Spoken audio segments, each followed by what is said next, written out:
Yes, sa ating tagapamahalang pangkalahatan na si Ka Eduardo V. Manalo ng Iglesia ni Cristo at sa buong kapatiran ng ating Iglesia ni Cristo. Happy 110th anniversary po sa inyo.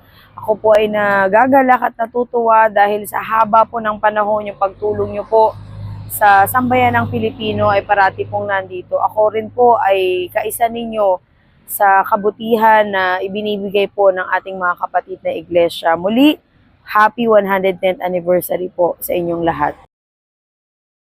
Yes, sa ating tagapamahalang pangkalahatan na si Ka Eduardo V. Manalo ng Iglesia ni Cristo at sa buong kapatiran ng ating Iglesia ni Cristo. Happy 110th anniversary po sa inyo.